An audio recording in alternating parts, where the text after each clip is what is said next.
quickly, you touched on South. Their attackers there, the ingredients are there once again. But it was again, they led 20-12. They never looked quite in rhythm and in sync. A little bit like you don't want to, like Fletch, you don't want to, it's dangerous to say, right, we're going to pull back and we're going to be more conservative. But with South Sydney, I think if they just come back a little bit, you know what I mean? Sometimes, like, there's no doubt in the second half that what invited Manly back into the game was their errors. Yes, which was what their Achilles heel last year. It was last year. And they were relying on, because they do play that expansive footy, and they were relying on scoring more points. Yeah. But they just didn't have the class out in the centres. Campbell Graham's a huge loss. Big loss. Jack Whiten will be back in a couple of weeks. Jack will be, yeah.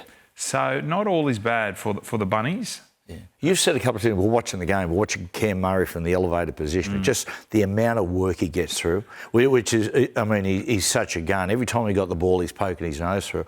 But, you know, how do you keep him fresh, Fletch? He plays a lot of football, plays a lot of hard football. I don't like him on the edge, but I can understand why at times they move in there to save him from himself. Yeah, well, I think, what do you do? He's got one of the quickest play the balls in their side, which helps Damien Cook. But then coming out of trouble, I don't know. I don't know what the answer is. But he does look, and we saw it towards the back end of last year. He does so much work with, he's obviously going to be playing Origin and stuff. And he's making all these tackles. I don't know how to lighten the load a little bit. Yeah. You can lighten the load putting him on an edge, but then you lose him in the middle. You lose his punch through the middle. Because early in the game when he was punching through all the time, Cookie was getting out left, right and centre. Where do you see... I will say I like the look of Latrell. I thought he looked fit. Had an error here and there, but, he first hit out for the year. Yeah. I can see him having a really big season. After half-time, when he went bang off the right foot, scored, then threw one over the top, set up the other one, we were sitting back going, right, well, now Tommy's got to answer. Yeah. Tommy did answer. I like that he was also on the right, on the short side, on the right side as well, rather than... I know he likes the left, but that's what Souths have to do. They've got to mix it up a bit. If you don't see Manly in your top four, do you see Souths in your top four? I don't have Souths in my top 8. You don't, Fletch? No. This is, we got asked last week by the great Trevor Frugia. Yeah. Shout out to Trev. Yeah, Trev. I took your advice on craps too. Yeah, it's all. You certainly did. Snake eyes. Very, very good. Did you change US dollars to Australian dollars? No, not yet. I didn't have him in my 8, Matthew. Not to say that because 3 obviously by history shows that 3 come out and 3 go in, but I don't have him in my 8. Yeah, I've got him in my 8. I've got him on the cusp of the 4. I haven't got him in 4. Okay. Do you think what you saw on the weekend gives you hope for a top 4? Do you think they've got the makings of a top 4 side? I do. I do. I do believe that, Fletch. It's just, I don't know if they've just got to get the right... I mean, the ingredients are there. Yeah. They've just got to get the chemistry. They've got to get the focus right. They've got to get the errors out of their game. They've got to, once again, start pouring a little bit more energy into their defence rather than just pouring it all into their attack. If they get those things right, they'll be a top 4. I thought their kicking game wasn't as great as the other 3 sides. Like you said before, Campbell Graham's a big loss for a couple of reasons. One is, he's so good defensively. And the other one is, on that right side, what he gives Lockie Ilias. Yeah. He was Lockie Ilias's go-to man going at those little short sides. And he gave him strike on that right edge. And what we see when he's not there, once again, they start getting a little bit left side centric. Do you think you could play Cody at 7 and Jack Whiten at 6? Oh, I mean, I know you could, but do you think that would be something that Jason Demetriou would look at if they're struggling a little bit in attack? I mean, they could. Do you think Cody could play 7? Oh, yeah. Yeah. Not a doubt in the world. And to give them, they might not play as expansive. They'd lose a little bit as far as pass creativity, but they'd be certainly a lot more run-centric. Before the season started, a lot of pressure on Jason Demetriou for a couple of reasons. Poor back end of the season was disaster for Souths. But there was also the Sam situation, which has added.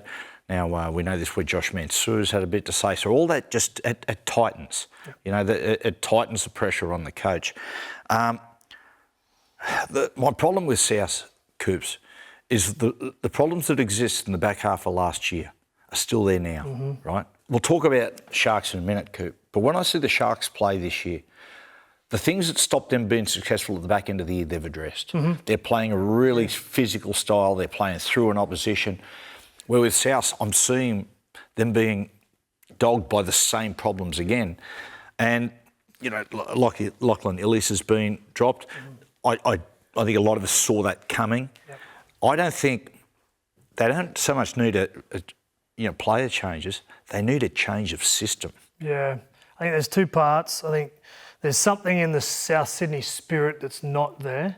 Like, they had it this time last year. What was it, 11 rounds top of the table, flying. Yeah. So there's something there that they haven't fixed. And from a pure football perspective, their edge defence is not up to standard. Yeah.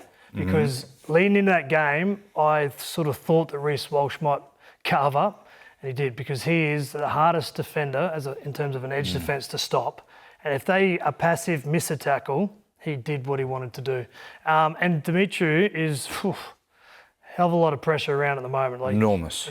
There's, Latrell, Cody, Cam Murray's the captain. I know they're missing Campbell Graham, and Jack Whiten comes back for his first. But before a ball was kicked, arguably that team on paper, hardly any sort of cracks. But Campbell Graham out, Jack Whiten out for the first two.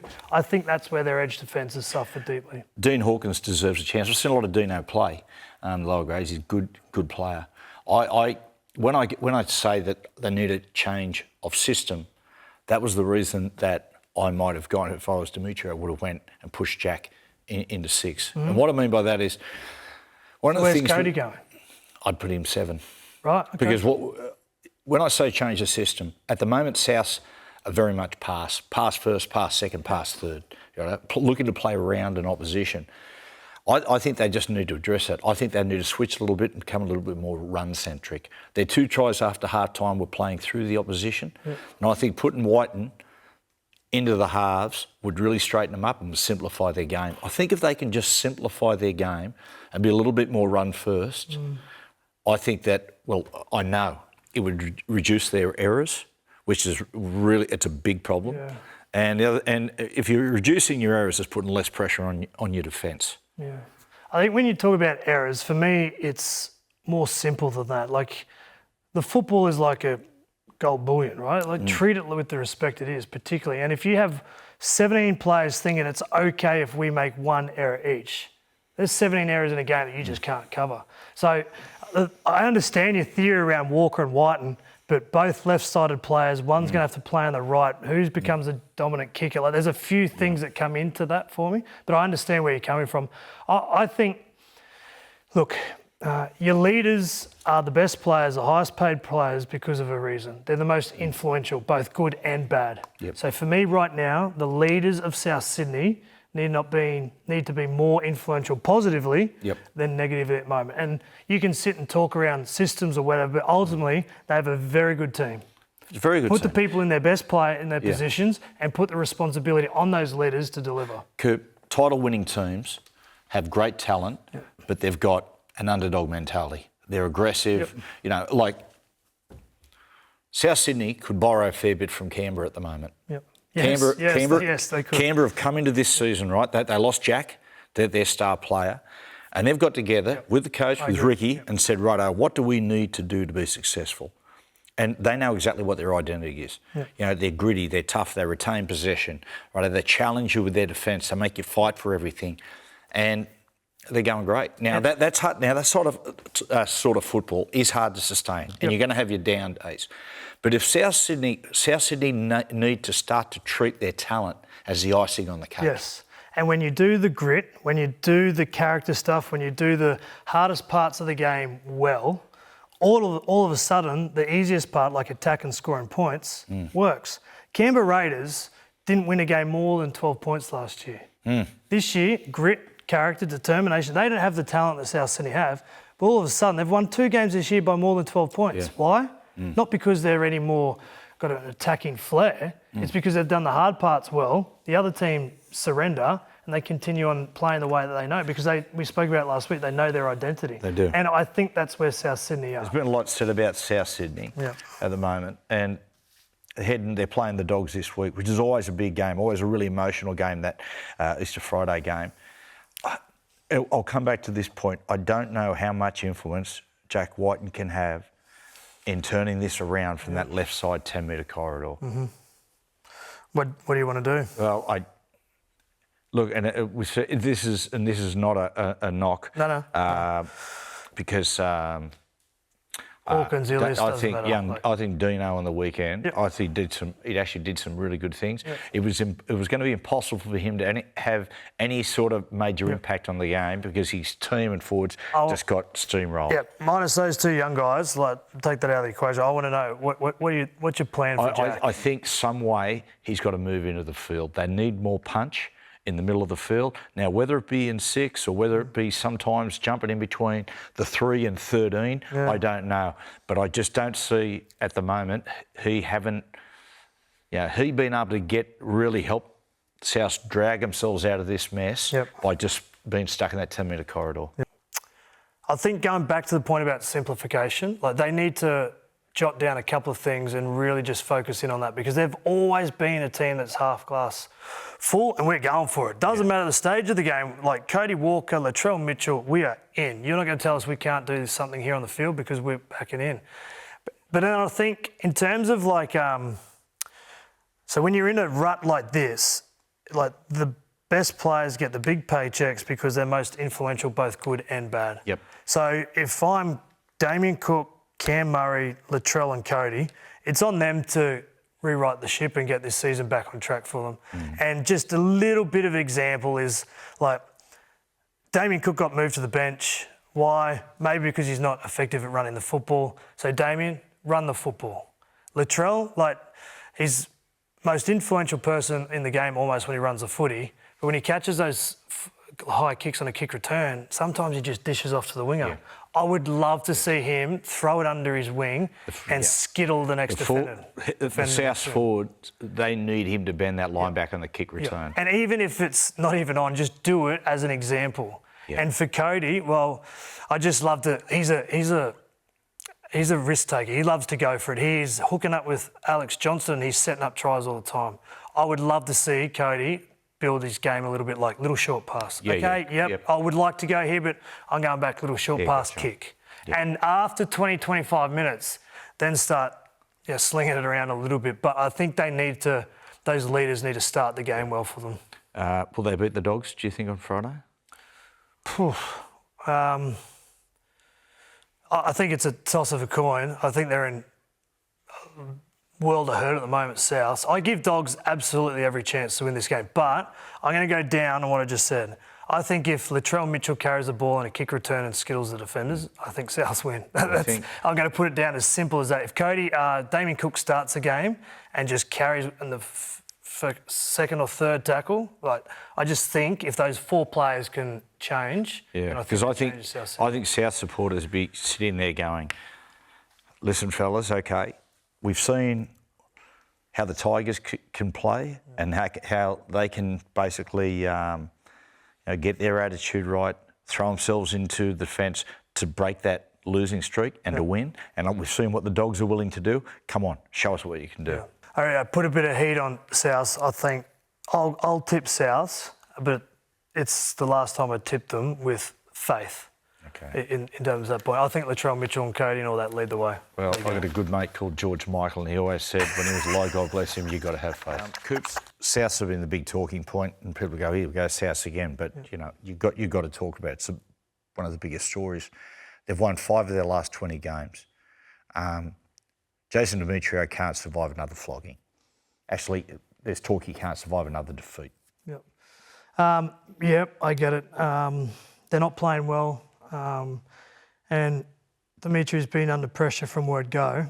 And it's hard for me to comment on the coach's ability without experiencing it, right? But in my experience, you as a player, and I was fortunate because I never had to play for a coach that was under pressure or anything like that, but my connection to my coach throughout my career was everything. If he was under pressure, that meant I was under pressure. Yes. So if I'm part of South Sydney, whatever is going on, I feel like if I'm a leader of South, it's my responsibility to don't want to say save the coach, but there's got to be a connection piece to the coach's situation. But the one thing that overwhelms, whether you're not physically ready or you don't have the game plan or whatever, is unity, connectivity, a purpose, something to play for that can bring you together. And that sometimes is a coach's fault, but sometimes it's the senior players' fault to find a reason to dig them out of this hole, because this might sound crazy to say, but there is still the season to come. Like that they are still, with that list and the players they have, they can salvage something. Well, Coops, here's the thing about it. The 3-week suspension to Latrell could be a blessing, because allow him to go away, clear his head, some self-assessment, then come back. But I've got a feeling it's going to be cold comfort for Jason Demetrio. Yeah. Because by the time Latrell goes back, he might have another coach. Well, I'm sorry to say this, but the self-assessment should occur before round 1. As a playing group, you should know exactly where you stand, what's expected, and get the job done. You should be physically ready. And that's not just Latrell, that is Cam Murray, Damien Cook. So, again, you can't really control what is going to be said about Jason, what will happen. But as a playing group, there needs to be some reaction here. It's interesting what you said there, Coop. There's a couple of things at play as far as the playing group's concerned. Number one, a coach's anxiety bleeds through the side. Yep. It does. And you've been very fortunate. You've had Craig Bellamy and you've had Trent Robinson, and you've been the sides that have been up there. But trust me, sometimes when a coach is under intense pressure and you're going down the ladder, their stress becomes your stress. It just goes through the side. But the other one is this, is that what I'm sensing at the time is, what I'm sensing with this football side is Latrell's mood is also bleeding through the side. Sometimes star footballers, as good as they are, don't really understand the significance the extent of their influence on fellow players. I've seen that both good and bad. They're just going about their work and their own world, and they don't really understand. I can see that with South. And I think sometimes with Latrell that responsibility can be a burden. But when you're a player of that ability and that standing and that presence, it's yours. And I saw Kalen Ponga. Like Kalen Ponga, he has wrestled with that just about the whole time he's been at Newcastle. And only recently he's actually been able to take that responsibility and make it work. Yeah, and like I've said this before, like Latrell is that influential. If he chose to catch the very first kick return for South Sydney and didn't look left, didn't look right, just ran straight at the biggest defender in the opposition and just went bang into him, that would make everyone else follow. Coops, the team would look and go, okay, he's on, we're on. That's an interesting one, because last year I went to Brookvale or Four Pines Park to watch Manly play the Storm. And last year, of course, Tom had a lot of injury problems. Even when he was on the field, he wasn't quite fit. But that night, there was a kick put over early, might have been from Jerome, and Tommy scooped it and just went bang, returned it, and you just saw the whole side just lift. Our bloke's on, he's on, we're on. If you are that key in your team, you have the ability through one action early in a game to tell everyone else, hey, this is the way we're going to go about it today.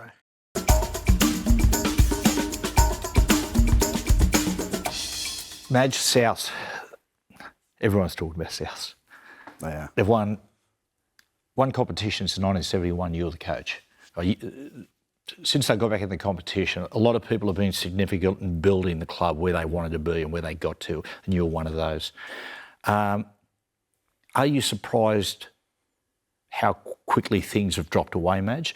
Given halfway through last season, they were the team to beat, and yet since then they've gone 5 from 21. Does that surprise you? Yeah. I think, Matty, the one thing I will say is that I don't know what's going on within at the moment. So I guess I'm talking from my experiences of building a whopping big organisation like South. The biggest thing I feel, to find success in a club is alignment. And everywhere across the whole club needs to be aligned. From the front office, as they always talk about, all the way through. And I've got to say, through the clubs that I've seen have success through my coaching career, whether it be as an assistant coach or travelling overseas and back to South, is that you can see a real common theme amongst those organisations that from the top right down to the people looking after the change room, to the administration, everyone just has an alignment about the success, and you've got to make sure that you communicate that. And I think they're the things that I've learned over my time, is that communication across your whole organisation is so important. Because as soon as that breaks down, you find what you're talking about, things can roll really fast. Madge, I'll ask you about that. This South team, lots been said, there's some big personalities there and some big name players. But, I mean, when you coach South, right, you guys, those premiership winning sides and leading up to it, Madge, you had some big personalities, some strong personalities. Looking like, you had Sam, of course, Sam Burgess, but Greg Inglis, a young Adam Reynolds, Johnny Sutton, Lottie Takiri, Tom and George Burgess, Benny Teo, strong personality. Like, what is the art form to coaching big personalities? I've got to say, to have success, you've got to have them. You've got to have those big personalities. And I think the big thing that you've just got to make sure you have for those players is why are they there and what do they want to achieve. Successful people know, a lot of times of, what needs to happen, but you've all got to be on the same path. And I think, being able to drive those bigger personalities for the common cause, that's the reasons why you do find the big clubs have the success, because most of those clubs, they're scrutinised in certain ways, or they've got big personalities making big calls on the field at big moments. You need them. And that's the part of, bringing the team together. Now, ideally, you should run a football side a little bit like the Communist Party. Everyone's the same, but very hard to do. Like, okay, question I got you through the time you were at Souths. Sammy Burgess and GI. Did you coach those blokes the same as everybody else, or did you go give those blokes a little bit more rope? We had the same cause, the common cause, but very different. You got to remember they're walking from a different part of life, different personalities, and that's the art of the coach, is bringing those different personalities together for the same cause. Did they want the same thing? Definitely. Did they live a different life through whether it's family and the expectations outside? Yeah, definitely. They've got different personalities. One's quite introverted, one like to get out and about. So you're treating players subtly different, but you've also got to have the expectations and the standards around what you expect. And if you align those players to what's expected and they drive it, that's the power of a team. Right, we've spoken about the really good aspect or the easy aspect from a coach. Big personalities, they bring leadership. Very much discipline the other players, keep people in line. What about the aspect of big personalities, which is natural for big personalities, where Madge, they're going to question you and they're going to challenge you. Madge, why are we doing that? Madge, how did you handle that? I actually think that's really important. I think that's the reason why you have the big personalities and the strong leaders within your team. You are challenging. You need to have those challenges. You've got to remember, they're grown men.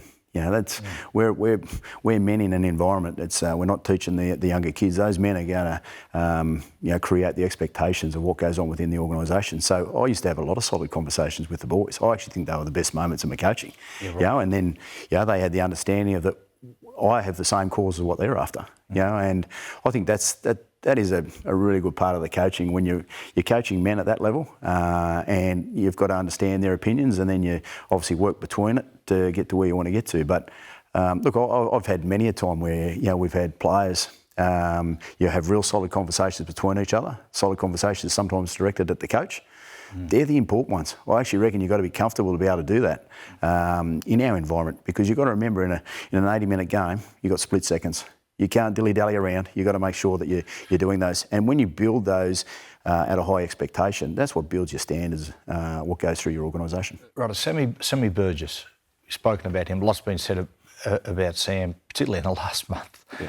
But he's following a very similar route with his coaching to you, Madge, in the fact that he's gone to England, he's Warrington, you went to Wigan, and you've gone over there and you're building your top line profile as a coach over in the Super League. Now, I've got no doubt, like the Wolves, Warrington Wolves are flying. Had a big win overnight against St Helens in the Challenge Cup. If not Souths, I've got no doubt by the end of the year, Madge, that one of the NRL clubs are going to bump Sam. What's your advice for him?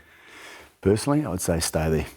go and learn your trade. I think sometimes we can all be in a bit of a rush when we're trying to jump into roles, and the scrutiny here in Australia compared to over there, it's miles apart. And I think being over there, for myself personally, look, I was able to do things quietly, try things. Some things worked really well, some things didn't.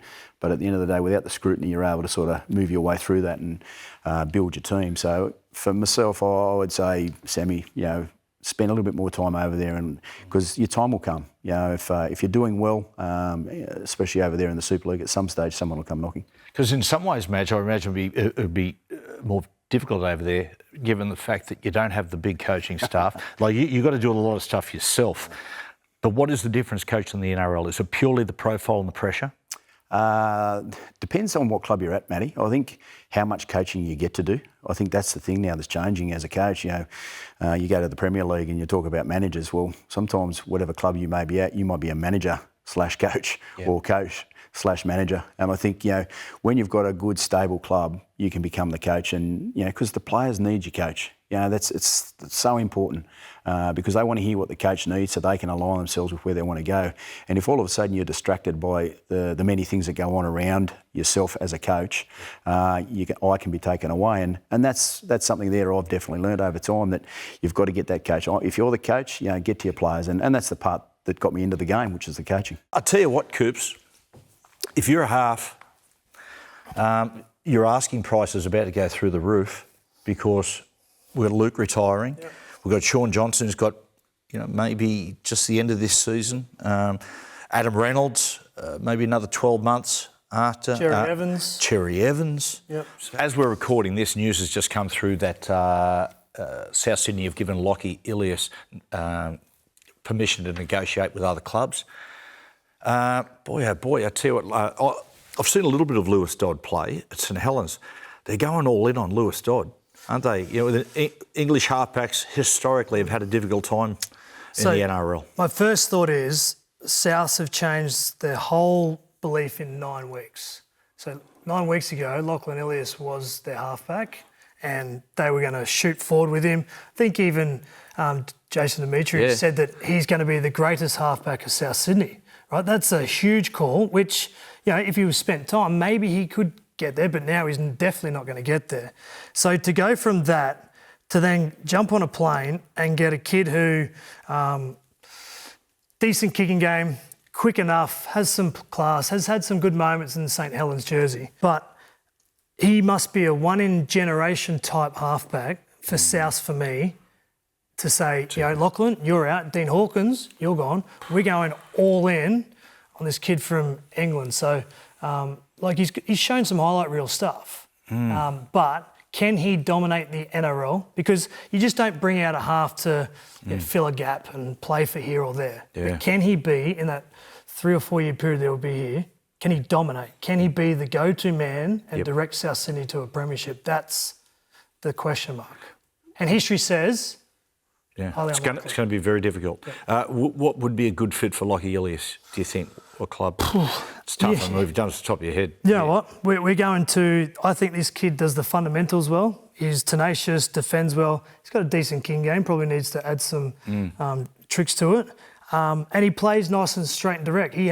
When Cody was going well, he was creating a little bit of space for him and Latrell. So when you've got the likes of, Reynolds, DCE, Keary, Johnson, whoever else moving on, if I'm Lachlan Ilias, I'm probably moving to one of those clubs, because in 18 months' time, you could be the halfback of that club. But do you think that Nick Politis would get any satisfaction of signing Lockie Ilias and him winning a grand final, him playing for Australia over the Rabbitohs?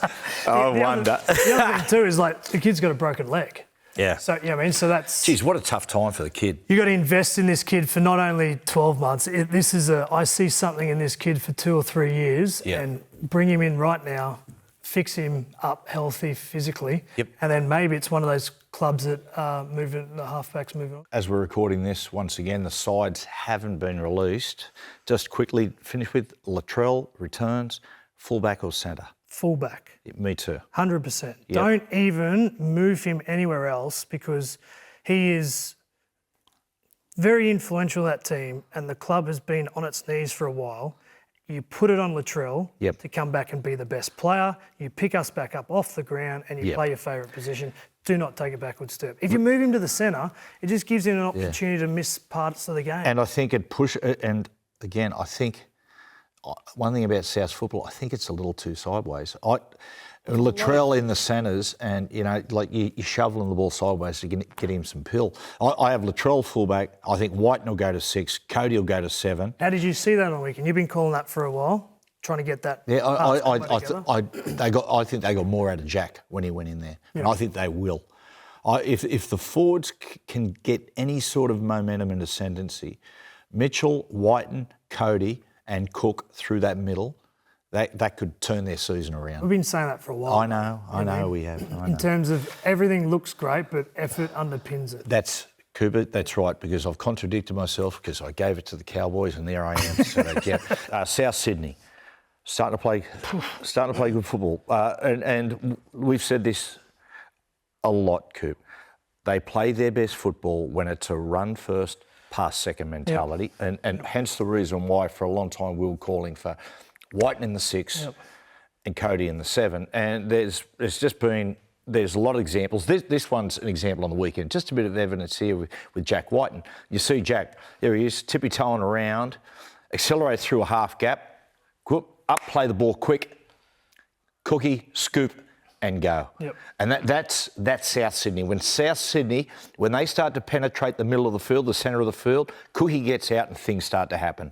This is a good vision good for South, but also bad for Broncos, right? We're talking about the defensive stuff. Yeah, I like your concept in terms of Jack and Cody running, getting hands on the football. The other part to it is improve. Is Latrell Mitchell made a break, right? So I'm still not really there with South Sydney. Latrell makes a break, and just watch how this set unfolds from here. Where's Jack? Where's Cody? You got Tane Milne running the football here. All right, they get in a situation. Cody's got his hands on his hips. Tane's here. Where's Jack? What are they calling? What's the communication like? Then all of a sudden, we've got this play here. Yeah.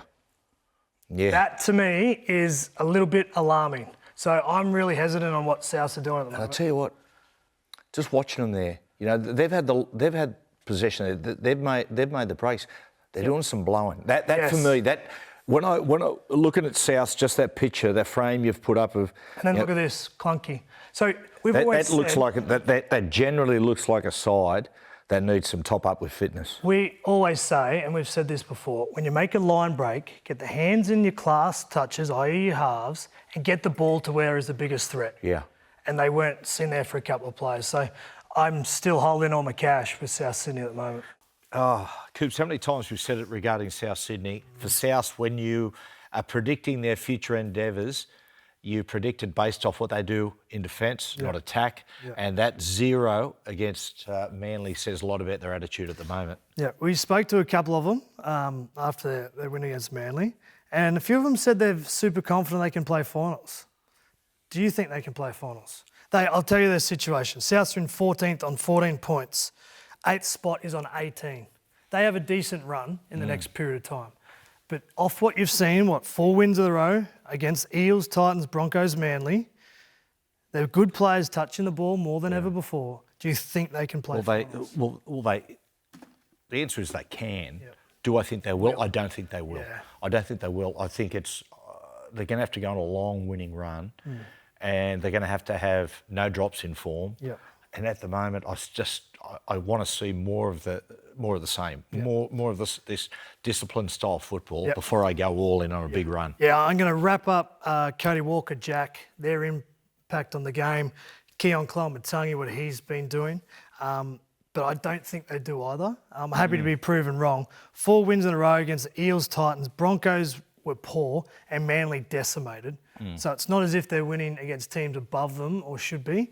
If I'm had to call it, I'm saying they don't make it either. Wayne already has a huge presence on what this side is doing and this club already. And you can see the moment he was announced that he's going back to South, there's been an immediate change in attitude. And Coops, in my opinion, Cook's been moved on, right? Yes, he has. And players are all of a sudden starting to play better than they did before. It's funny that. Yeah. I tell you, it's Coops. My gut feel about South is if South Sydney play finals this year, it's a bonus. I had a look at what South did over the course of the last couple of weeks, and they're starting to experiment. I'll talk about Keaon in a second, but putting him in the middle, there's just parts of their game that I can see that are experimenting for 2025. And so they should be. Absolutely. This is the time to do it. And to be fair, if they do make finals, it's a remarkable turnaround. Yeah. Because 5 or 6 weeks ago, one of the biggest brands in our game were on its knees. They weren't playing well at all. Their best players were poor. Yeah. And there was no chance of them. Now they've actually got half a sniff. And you have to give them credit because they've turned it around. And I think it is a bit of that experiment. I like that their best players are around the football and they're touching the ball more than everyone else, which can only be a good thing. Keaon Koloamatangi, outstanding footballer. He's performed. He was the best on the field by a way the other night. He's a clever player. I love him playing in the middle. I really like this. I like players who try to extend, basically, look at improvement. Now, Keaon at the moment, he's in the middle. He's doing a little bit of playmaking, and it's a little rusty. Like he's fine. You can see at the moment he's just in the early stages of playmaking, but I like it. Yep. I mean, 6 or 7 years ago, Isaiah Yeo moved into the middle from the edge and started doing a bit of playmaking, and he was scratchy. And look where he is now. This is what I'm talking about as far as watching South Sydney and how they're starting to experiment with their football. 2 things I like about this is when you don't have traditional first receivers in your halves like Jack White and Cody Walker, get them in their preferred position, which is one pass wide and moving sideways as opposed to straight first. I like that. The other part to it is when Cam Murray comes back, I would keep it there. I would keep Cam Murray and Keaon Koloamatangi in the middle. Reason being is when one runs, you've always got another ball player to step up and pass the football. Whereas if they didn't, then Jack and Cody have to come in and be that sort of, not awkward, but not familiar or comfortable. So keep it doing and see what happens. South Sydney's best football always starts through the middle. Yep. Right. And I think having Murray and Keaon through the middle, which makes it a little slightly smaller middle, I think suits South Sydney. Yeah. And you've got Jack Whiten with his running threat on the back of that. And I like what Cody's doing. I want to do something on Cody here for a second. And he had a scratchy night the other night, Cody. It was that type of game. It was just a little moment that I thought showed that he is a 7 and can really manage a game. And if you go into this set here, Coop, what happens to this set? This set loses its way. I know. At the moment, things are going good, punching through the middle, but in a second, it actually starts to lose its way a little bit. You can see now it's starting to lose its way, and here we go. Righto. Now, what he does here, Cody, is that Manly are on the front foot. They're going to go, and he says, righto, I'm not going to try to force this set. I'm going to save this set. And I'm just going to dink the ball behind. Jason Saab, I don't know what Sabi was doing there. He was sort of on his way to Wollongong. But you see that with Cody. And it's an interesting thing, Coop, that when you're right on the back foot sometimes, set's not going how you like, and you know the opposition's going to come at you hard, just dink it behind. Yeah, it's a great way to save a set. Another reason why Cam Murray and Keaon should play together, because Kepi then, poor pass, didn't get the ball to Cody Walker. But your maturity of Cody Walker to be able to realise that and kick the ball in behind. When I saw Cody Walker put his hand up to play on the right side, I thought, okay, this is good because he's actually going to do the right thing by the team. If he had stayed saying, I want to be on the left, that's my favourite side, then I would have been, okay, now everything's still going to have to go left-hand side. But him being on the right, he's thinking team first, and that decision there to kick is a team first decision. Definitely. Yep. South Sydney, going great. Latrell losses is huge, of course, but Cody Walker and Jack Whiten, they're operating brilliantly in combination. It's made me think Coops a little bit on those two blokes. You know, when you pick a side and put a side together, you get there a little bit. You can pick on talent and you can pick on form. But I tell you another thing you have to consider as well. You should actually pick a team at times which neckties the team to how they need to play. So you look at Jack, when we were saying at the start of the year, Jack has to go into 6, Cody in the 7. And everyone just spoke about Jack's limitations. Oh, yeah, he's not really a ball player. You know, he hasn't got a great kicking game. Well, the thing about it was South Sydney play their best when it's a run-first mentality and driving through the middle, right? And that's what Jack gives. And with Jack there, it's just made the side Just limit their sideways ball movement. Remember we spoke a couple of years back when Damien Cook was up and about, the running threat of Cook almost forced Cody Walker to become a runner. Yes. Right? It went from back foot mindset of ball playing into, I need to support Cookie. It's almost that Jack's done the same for Cody. So Jack isn't like a traditional ball player. He is, give me the ball, left foot, go through.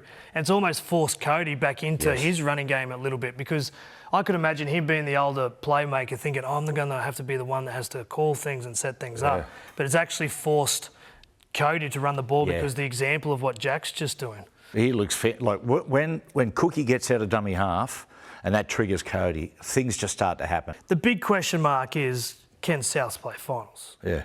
Do you think they make it? No.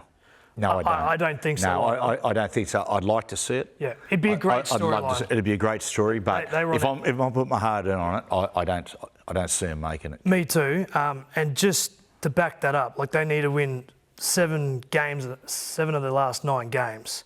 And in round 27, they play the Roosters. Round 26, they play the Panthers. And round 23, they play the Storm.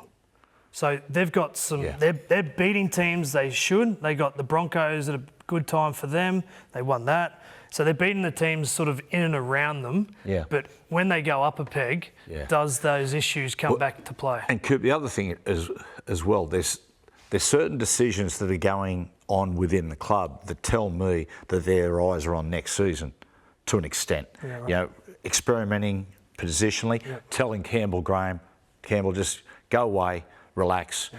We're not going to need you for the rest of this year. I'm interested to see what they're going to do with Latrell, with Liz Frank. Because I think there's a chance of them saying, just get the operation done next season. I just saw that then, right? So if they need to win all those games, and they've got those 3 teams in the last month, and they need to win basically every game up until the Storm game, they drop 1 or 2, they're no chance of making it. Yep. Latrell, mate, you're on ice. Yeah. South was a disastrous season. What went wrong? Well, the chickens come home to roost. We've said that before. They've been a side that has, there's been carelessness around their football. There's been lack of focus. There's been distractions. Jason Demetrio clearly wasn't the man. Wayne goes there next year, but, mate, it's going to take more than just a bit of magic dust from Wayne, isn't it? Yeah, they lacked intensity, consistency, all those things that make you a good team. This was a club that's on its knees in the first half of the season. They were bad, really bad. And if it was anyone other than Wayne Bennett, you're probably thinking, where's light at the end of the tunnel? But Wayne's got this ability to make Cody and Latrell work harder than what they normally do. And if they can do that, they're a good team. Yeah, they are.